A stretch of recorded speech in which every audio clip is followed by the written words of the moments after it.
কর সরলীকরণের পরে সুদে স্বস্তি বলা যেতেই পারে। তার কারণ রিজার্ভ ব্যাংক অফ ইন্ডিয়া তাদের রেপো রেট 25 বেসিস পয়েন্ট কমালো। ফলে গাড়ি বা বাড়ির ঋণ আরও সহজ হবে, সহজ কিস্তিতে হবে, সুদ কমবে, বেশ কিছুটা সুদ কমবে। গৃহ ঋণের ক্ষেত্রে অন্তত রেপো রেটের সঙ্গেই গৃহ ঋণের সুদ বেশ কিছুটা কমতে পারে। সেই 2020 পর 5 বছর পর এই প্রথমবার রেপো রেট কমলো। The MPC unanimously decided to reduce the policy rate by 25 basis points from 6.5% to 6.25%. Consequently, the standing deposit facility, SDF, the SDF rate shall be at 6.0%, and the marginal standing facility rate, also called the MCF rate, and the bank rate shall be 6.5%. The MPC also decided unanimously again to continue with the neutral stance. বাজারে কতটা প্রভাব পড়বে, আম আদমি কতটা সুবিধা পাবে জানতে আমরা কথা বলেছিলাম অর্থনীতিবিদের সঙ্গে, কথা বলেছিলাম আমরা আয়কর পরামর্শদাতার সঙ্গে। কারণ গত দুটো তিনটে সাইকেলে যখন এই মনিটারি পলিসির যে মিটিং গুলো হয় তাতেই আশা করা গিয়েছিল যে রেপো রেট একটু কমবে। এই মুহূর্তে মুদ্রাস্ফীতি বা মূল্য বৃদ্ধি একটা নিয়ন্ত্রণে রয়েছে, অর্থাৎ খুচরো মূল্য বৃদ্ধি 4.85% থাকার দরুন আমার মনে হয় রিজার্ভ ব্যাংকের পক্ষে এই রেপো রেটটা কমানো সহজ হয়েছে। এর ফলে ইন্টারেস্ট রেট কমবে এবং ব্যাংকগুলো নিশ্চয়ই এটা এফেক্টিভ করবে যত তাড়াতাড়ি সম্ভব।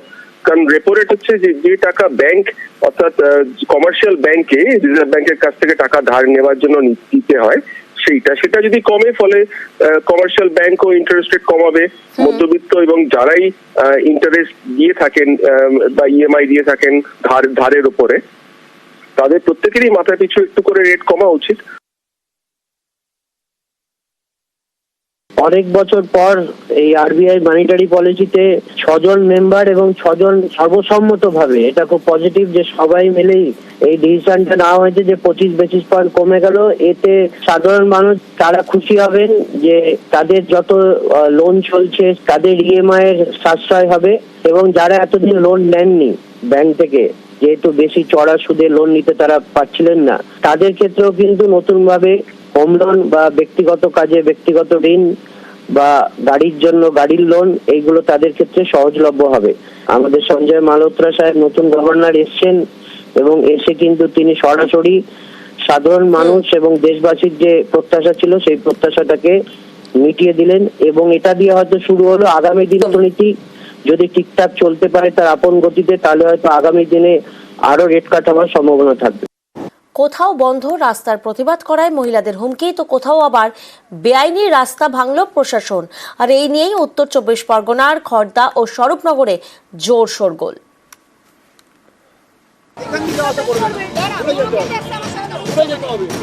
উত্তর 24 পরগনারই 2 জায়গায় রাস্তা নিয়ে শোরগোল।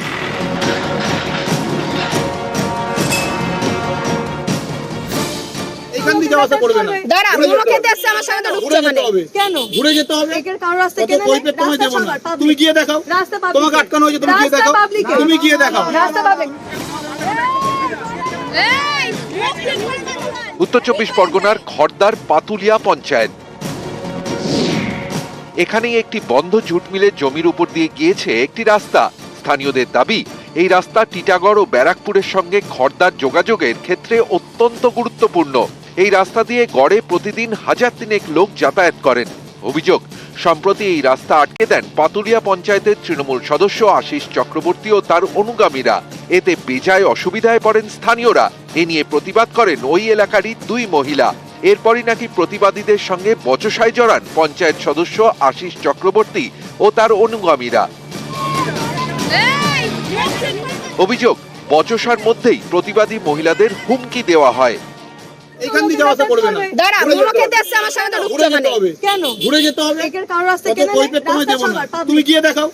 তোমাকে আটকানো হয়েছে, তুমি গিয়ে দেখাও, তুমি গিয়ে দেখাও রাস্তা পাবলিক। এই ঘটনা ভাইরাল হতেই সরব হয়েছেন এলাকাবাসী। দীর্ঘদিনের যাতায়াতের পথ হঠাৎ করে দুদিকে 2টো গেট লাগিয়ে দেওয়া হলো। গেট লাগিয়ে দিয়ে সেই গেটগুলোকে তালা মেরে আমাদেরকে বলা হচ্ছে যে এই রাস্তা দিয়ে যাতায়াত করা যাবে না, ওটা নাকি আবাসন। সরকারি কোনো রুলস এমন নেই যে সরকারি কোনো রাস্তা আটকানো যাবে। আশিস চক্রবর্তী উনি ওখানকার ওয়ার্ড মেম্বার। না এখান দিয়েই যাবো, কে আটকেছে, কেন, কার বাবার সম্পত্তি, এই সেই বলে সে রীতিমতো আমাকে ইট তুলে মারতে আসে। ইটটা ফেলাতে মোবাইলটা পড়ে যায় হাত দিয়ে। একটা যদি শিক্ষিত সমাজের মানুষ এই ভিডিওটা নিয়ে প্রতিবাদ করে যে এই জায়গাটা অন্যায় হচ্ছে, এ হচ্ছে, আমরা মাথা পেতে মেনে নিই, আমরা আবার সবকিছু ইয়ে করে দেবো।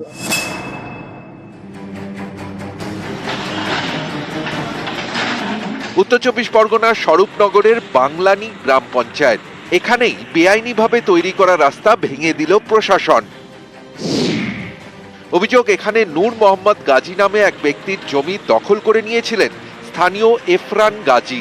শুধু দখলই নয়, দখল করা জমিতে জোর করে কংক্রিটের রাস্তাও তৈরি করেন এফরান। এ নিয়ে মামলা হয় বসিরহাট আদালতে। আদালত রাস্তাটি ভেঙে দেওয়ার নির্দেশ দেয়। আদালতের নির্দেশ মেনে বৃহস্পতিবার সকালে ওই কংক্রিটের রাস্তা ভেঙে দেয় প্রশাসন। 170 ফুটের মধ্যে ওরা আছে 70 ফুট, আর 170 ফুট টোটাল জায়গা 7 ফুট ভাবে ও রাস্তাটা বানিয়েছিল কিছু অসামাজিক লোকজন নিয়ে। আমরা বসিরহাট সিভিল কোর্টে কেস করেছিলাম, সেখান থেকে কোর্ট আমার সিসি ফুটেজ আছে, সবকিছু দিয়ে করেছিলাম, কোর্ট রায় দিয়েছে এটা ভেঙে দেওয়ার জন্য। নিউজ 18 বাংলা। স্টুডিও পাড়ায় ফের অচল অবস্থা, ফের সংঘাতে ফেডারেশন ও পরিচালকরা। আজ থেকে কাজ বন্ধ পরিচালকদের। গণছুটিতে যাওয়ার ঘোষণা পরিচালকদের না জানিয়ে সেট তৈরির কাজ বন্ধের অভিযোগ ফেডারেশনের ব্যাখ্যা না পেয়ে সিদ্ধান্ত। গত 3 সপ্তাহে আপনারা দেখেছেন তিনটে প্রজেক্ট বন্ধ হয়ে গেছে। যে 3 জন পরিচালককে ব্ল্যাকলিস্ট করে কাজ বন্ধের নির্দেশ দেওয়া হয়েছে, লিখিতভাবে জানাতে হবে তারা প্রত্যেকে তাদের প্রজেক্ট নির্দ্বিধায় যেন শুরু করতে পারে। মৌখিক নির্দেশে কারুর কাজ বন্ধ করা যাবে না, যেটা হয়েছে বারবার। আমরা প্রত্যেকেই ইনসিকিউর ফিল করছি, তাই আমরা সবাই সংঘবদ্ধভাবে এই ডিসিশন নিয়েছি যে আমরা কাল থেকে নিজেদেরকে প্রত্যাহার করলাম। এই অচল অবস্থা কাটাতে বৈঠকে অরূপ বিশ্বাস, পরিচালক সৃজিত ও প্রযোজকদের সঙ্গে বৈঠক। আজ টেকনিশিয়ান স্টুডিওতে হবে বৈঠক। মাননীয় মন্ত্রী অরূপ বিশ্বাস মহাশয় প্রডিউসার আমাকে ডেকেছে এবং আমার পার্টনারকে ডেকেছে, তো সেখানে আশাবাদী যে সেখানে গিয়ে নিশ্চয়ই কোনো পজিটিভ কিছু পাবো আমরা, এবং আমাদের নিশ্চয়ই সমস্ত প্রবলেম সলভ হয়ে যাবে এবং আমরা আবার ফুল ফ্লোরে বিকেল 6টার সময় টেকনিশিয়ান স্টুডিও দেখা হয়েছে।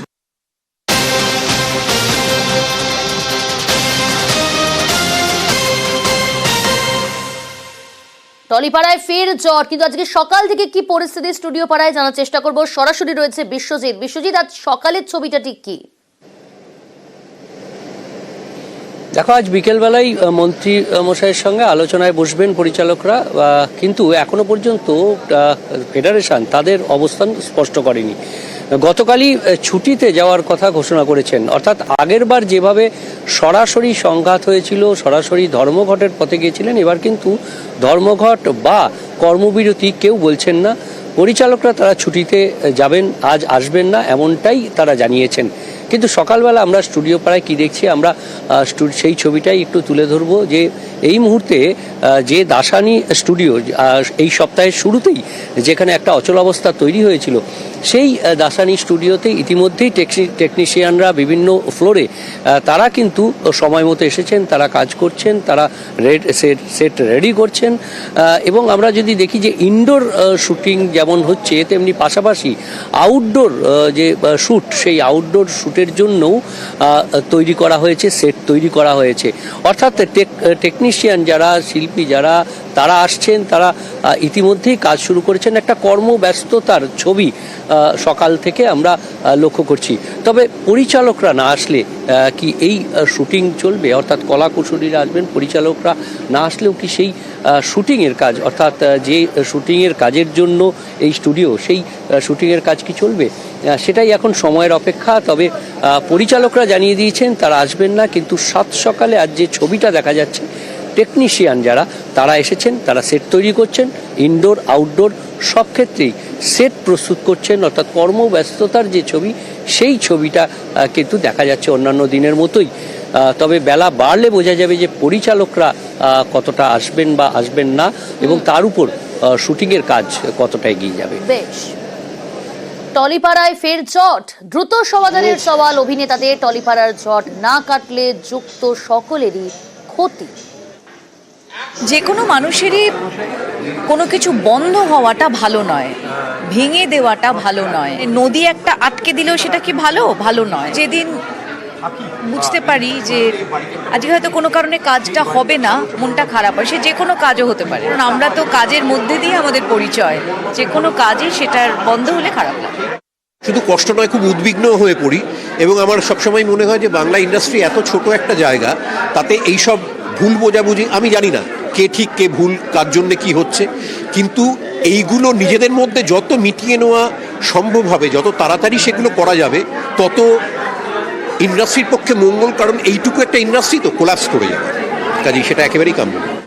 আমাদের প্রফেশন এটা, আমরা প্রফেশনালি এটা থেকে মানে রোজগার করি এবং আমরা সত্যি এই খবরটা পেয়ে আমরা খুবই আপসেট। মানে আমি জানি না যে এটার সলিউশন কি এবং বারবার হচ্ছে।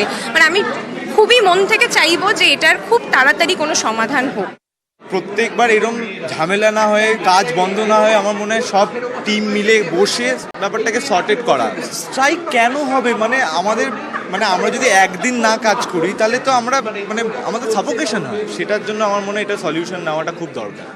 কর্মবিরতি যখন কর্মনাশার দিকে চলে যায়, যে কাজ আর হচ্ছেই না, মানে রোজই কল টাইমে একটা ডিরেক্টর আসছে কিন্তু টেকনিশিয়ানরা আসছে না বা কোনো কারণে শুটিংটা হচ্ছে না, এটা কাম্য নয়। কিন্তু এটা কোনো যুদ্ধ নয়, এটাতে কে 1 পয়েন্ট পেলো, কে গোল দিয়ে চলে গেল, কার ইগো স্যাটিসফাই হলো, এটা কিন্তু নয়। ফেডারেশনের সাথে আমাদের ডিরেক্টর গিল্ডের খুব ভালো সম্পর্ক। সেই সম্পর্ক বজায় রেখেই কোথায় ভুল বোঝাবুঝি হচ্ছে, কোনো পেপার ওয়ার্ক বা কোনো টেকনিক্যাল সমস্যার জন্য হচ্ছে কিনা, সেটা পয়েন্ট আউট করাটাই মেন আমাদের টার্গেট। আমরা কিন্তু বারবারই এটা খোঁজার চেষ্টা করছি যে অ্যাকচুয়াল সমস্যাটা কোথায়, সমস্যাটা যেন তাড়াতাড়ি মিটে যায়।